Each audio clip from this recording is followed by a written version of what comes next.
முதல் வாசகம். நாளைய வாழ்க்கை பற்றி உங்களுக்கு தெரியாது. திருத்தூதர் யாக்கோபு எழுதிய திருமுகத்திலிருந்து வாசகம். அதிகாரம் 4 இறைவசனங்கள் 13 முதல் 17 முடிய. இன்றோ நாளையோ குறிப்பிட்ட நகரத்துக்கு போய் அங்கே ஓராண்டு தங்கி வாணிகம் செய்வோம், பணம் ஈட்டுவோம் என சொல்லுகிறவர்களே, சற்று கேளுங்கள். நாளைக்கு உங்கள் வாழ்க்கை எப்படி இருக்கும் என்பது உங்களுக்கு தெரியாதே. நொடிப்பொழுதில் தோன்றி மறையும் புகை போன்றவர்கள் நீங்கள். ஆகவே அவ்வாறு சொல்லாமல், ஆண்டவருக்கு திருவுளமானால் நாங்கள் உயிரோடு இருப்போம், இன்னின்ன செய்வோம் என்று சொல்வதே முறை. இப்பொழுதோ நீங்கள் வீம்பு பாராட்டி பெருமை கொள்கிறீர்கள். இது போன்ற பெருமையெல்லாம் தீமையானது. நன்மை செய்ய ஒருவருக்கு தெரிந்திருந்தும் அவர் அதை செய்யாவிட்டால் அது பாவம். இது ஆண்டவரின் அருள்வாக்கு. இறைவா, உமக்கு நன்றி. பதிலுரை பாடல். ஏழையரின் உள்ளத்தோர் பேறு பெற்றோர், ஏனெனில் விண்ணரசு அவர்களதே. மக்களினங்களே, அனைவரும் இதை கேளுங்கள். மண்ணுலகில் வாழ்வோரே, யாவரும் செவி கொடுங்கள். தாழ்ந்தோரே, உயர்ந்தோரே, செல்வர்களே, ஏழைகளே, அனைவரும் ஒருங்கே செவி கொடுங்கள். ஏழையரின் உள்ளத்தோர் பேறு பெற்றோர், ஏனெனில் விண்ணரசு அவர்களதே.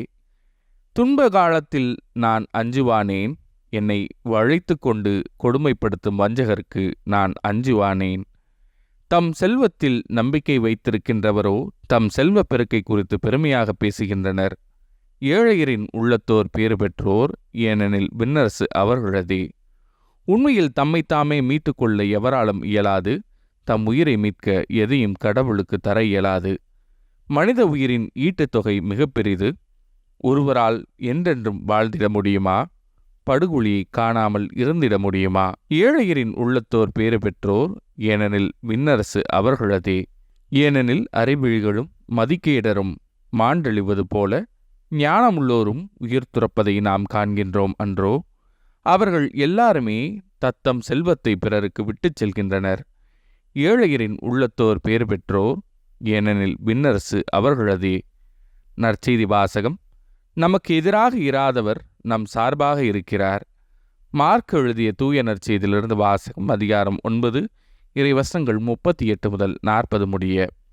அக்காலத்தில் யோவான் இயேசுவிடம், போதகரே, ஒருவர் உமது பெயரால் பேய்கள் ஓட்டுவதைக் கண்டு நாங்கள் அவரை தடுக்க பார்த்தோம், ஏனெனில் அவர் நம்மை சாராதவர் என்றார். அதற்கு இயேசு கூறியது, தடுக்க வேண்டாம். ஏனெனில் என் பெயரால் வல்ல செயல் புரிபவர் அவ்வளவு எளிதாக என்னை குறித்து இகழ்ந்து பேச மாட்டார். ஏனெனில் நமக்கு எதிராக இராதவர் நம் சார்பாக இருக்கிறார். இது ஆண்டவரின் அருள்வாக்கு. கிறிஸ்துவே, உமக்கு புகழ்.